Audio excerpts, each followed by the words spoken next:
Alright guys, welcome back to Strong Successful Mail.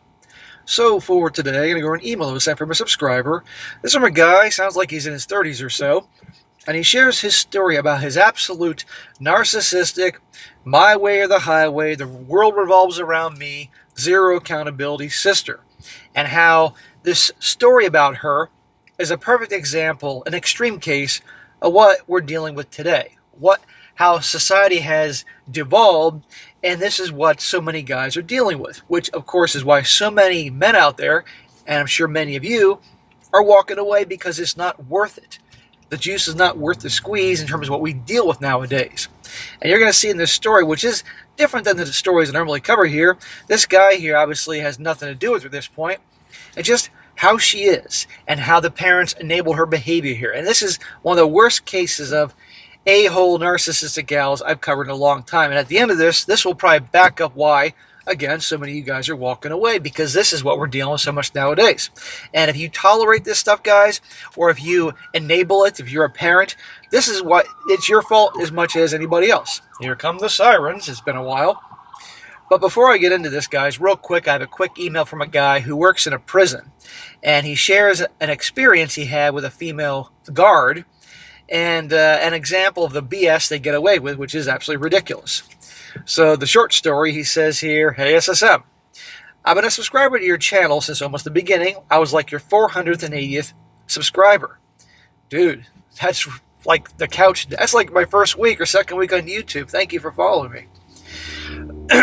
You have even done a question of mine about a warehouse worker who was engaged to a nurse who liked to go on girls' trip to Cancun.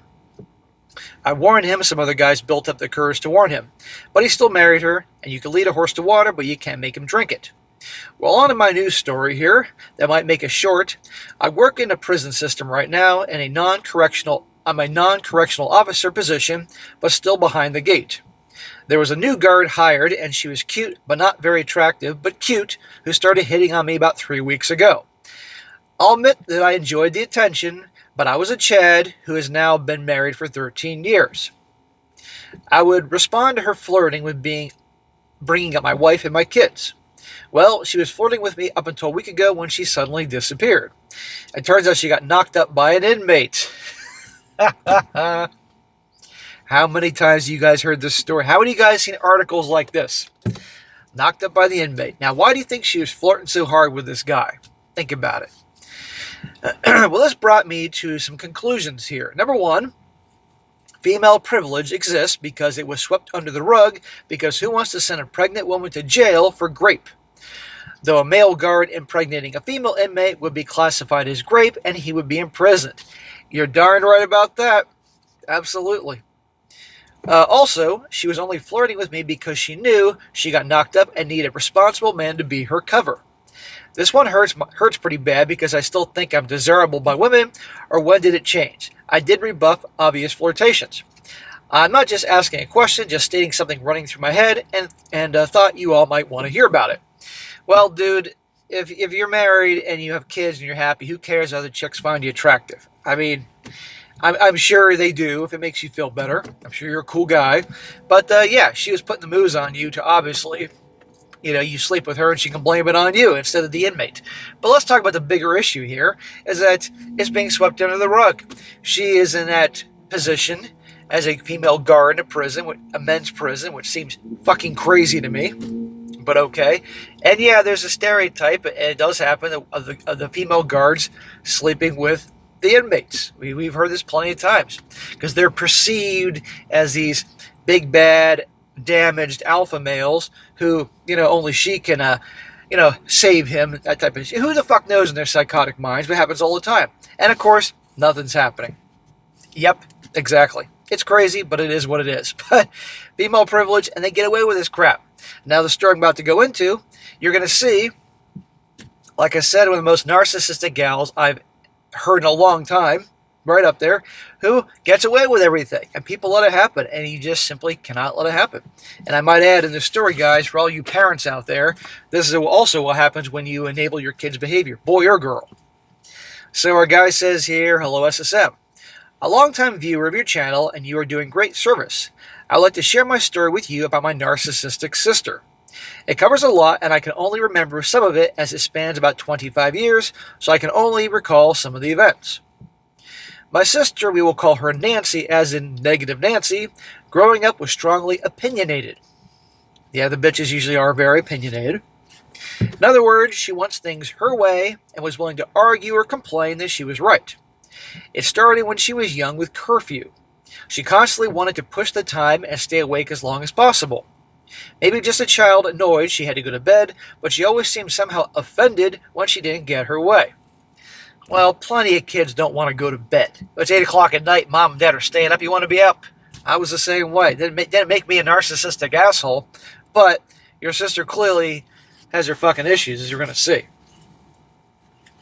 Well, school was another problem with her. She was smart, definitely smarter than me for sure. But being told to do anything was always followed by complaining and feeling personally attacked. Nancy would complain constantly about anything. Well, they all complain, but this chick and many can take it to a whole new level. As I grew up, I could tell something was wrong with her. She was constantly getting in trouble and refused to be wrong about anything.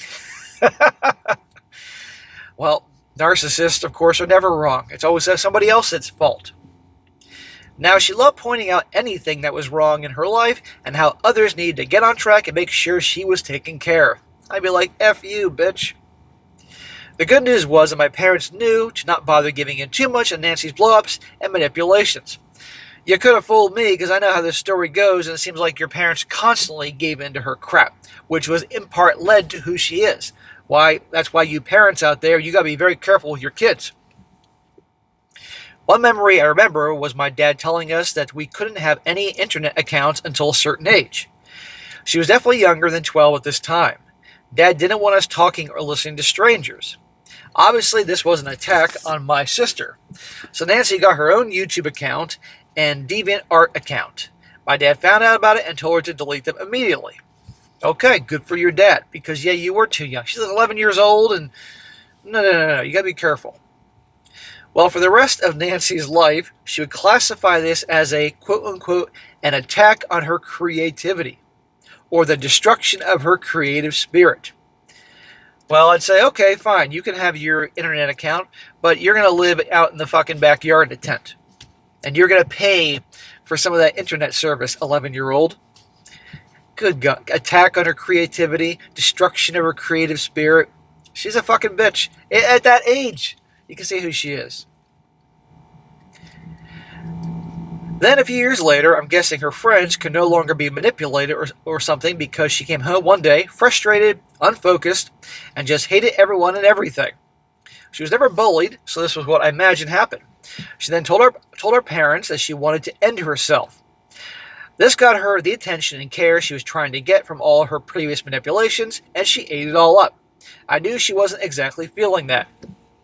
Well, if your kid says they want to end themselves, you got to take that shit seriously. The problem is when it comes to assholes like her that don't mean it, but are doing it to get attention and get her way. She knows she's constantly refining her methods to get better and better to get her way.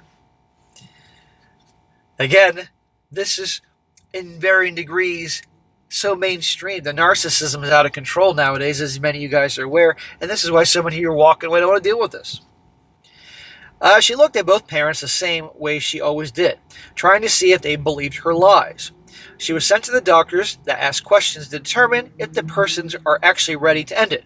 Well, she was not, but the doctor kept guiding her to say certain things so she would be admitted. Later on, she loved saying that she was ready to end it all. Now, my parents paid for the therapy, and it seemed to work for a little while. But I could tell that Nancy was just happy to tell someone her story so that she could be told it was okay for her to feel this way. Now, when it was time for college, she wanted out. She wanted college in another city away from the parents. I told my dad that she only wanted to be free to live by her rules only, and once she had this small taste of fake independence, since my dad would most likely be paying for most of it, she'd cut him off as much as possible and leave. My dad said, no, I'm sure she'll be fine. No, she won't. She's an entitled spoiled little a-hole. The second she gets what she wants, she's out of there. She's only using your parents. Next, they got her a brand new car to start her new life in the city at the college. Smack! What the hell does she deserve a new car for? What has she done for that? I mean, my God, be smart and at least get a used car, pre-owned car. I should have been smacking the parents a long time ago, but good God, it's only going to get worse. It was brand new, like the new model that was just released new. She crashed it into a pole at her apartment complex in the first week of driving it. It was so new that the dealership literally had no spare pieces to help fix it at the time. It took like a week to finally get it repaired. Well, actually, a week is not bad at all to get a crashed car into a pole repaired. She needed insurance, and the insurance went up. Then a short time after we got it, she hit somebody. They went through the insurance went up again. Good God. She is just no responsibility, no care, nothing. She's a fucking train wreck. Why are they... I mean, who's paying this insurance? I'm guessing she's not. Why are your parents doing that? I'd take away the fucking car. I wouldn't have got her car to begin with. Then you guessed it. She hit somebody again. Her fault. But this is where she really messed up. She tried to fix the car herself, knowing that if insurance got involved again, she'd either be dropped or it would be too expensive for my parents to pay. But soon the damage was too much and the original estimate was not enough. Why the fuck are your idiot parents paying for insurance, paying for anything for her? Why didn't she get a fucking part-time job during college? But let me guess, she's too good to have a job. Because they killed her creative spirit when she was 11, right? Well, my sister, in her infinite wisdom, said, don't worry, my dad can cover it. I know this because when she finally called Dad and went to get it fixed and picked up, that's what the mechanic said. Oh, this was also a sketchy mechanic for cars that are near their deathbed and need at least one bit to last longer. Needless to say, the car was taken away and sold. Parents told her to take the bus. Well, good for the parents in that brief moment of being a good parent here. Of course, this was abuse in Nancy's eyes. Then about a year later, she was financially stunted, as she called it, as she couldn't go out as her job didn't pay as much, and she needed more things to get through college. I didn't want to say what she wanted to spend the money on, she just wanted to be believed. My dad wrote up a contract for my sister. I don't exactly remember what it said, but I just know that any rules it said, my sister broke each one. Your dad's an idiot. Of course he's going to break the rules. How is he going to enforce a contract? Is he going to take his daughter to court? Really? He's not going to do that. She knows this. Smack to the dad. See, guys, you can't. This is how. She's an asshole. An absolute. I really do believe, just bad apples, bad seeds that are born that way before they're even impacted by their surroundings. But she's a bad seed, a bad apple. And your parents fucked up by doing probably way more than this to enable her behavior. Can't do that. But my favorite was that she had to go to therapy. Oh, she's back in therapy, huh? In there, she complained mostly about my parents, but luckily, this therapist didn't support or dismiss her concerns. But the best part was when she agreed to go to group sharing. Sharing the so-called abuse she went through with others. Nancy shared that Mom and Dad stopped her creative spirit years ago, and the horrors of expecting her to get a degree that my dad is paying for. Then she heard actual trauma stories from real victims, and she immediately stopped going to therapy. Yeah, because they made her feel like a complete jackass. Back to the abuse and your dad killing her creative spirit because she couldn't be on YouTube at 11 years old. Oh, and my sister definitely was a big believer in socialism. Ironic, since the group didn't really support her trauma. Really learned that in college.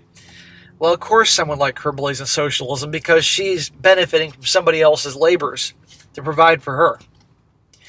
She always made it a point to point out that my parents were the problem in her life and she was fine without them. Well, that's what narcissists do. Everybody else is the problem. How many stories have we covered, guys, about guys that the wife's cheating on them, doing all these awful things, but no matter what she does, as bad as it is, it's always the husband's fault. He didn't do this. He did that. Therefore, I had to cheat and ruin the marriage and blah, blah, blah. And this is widespread.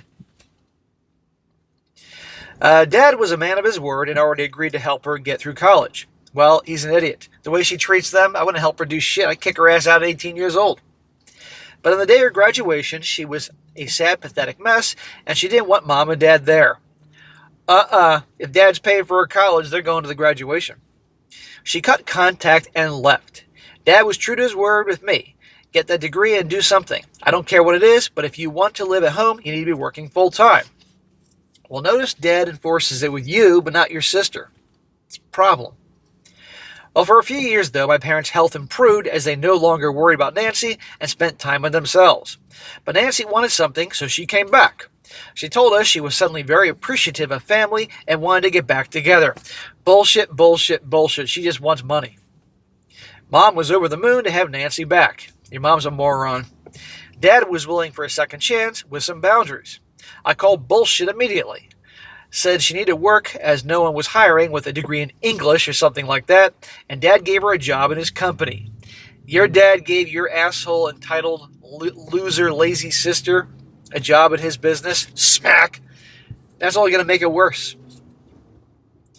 Well, she worked only when she wanted to, and her work was garbage. But still, Dad paid for the work she did. Smack!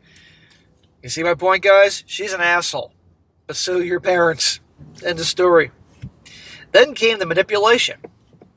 Nancy says she wishes she could visit more often, but she just can't afford to get a good car. Called it. So we did a trade. Nancy got my car, and I got my mother's car. It was a great deal for me and Nancy, and Mom didn't drive her car much, so I got a newer car with the fewer miles. Smack to Mom and Dad again. And yes, I did say Mom and Dad at this point.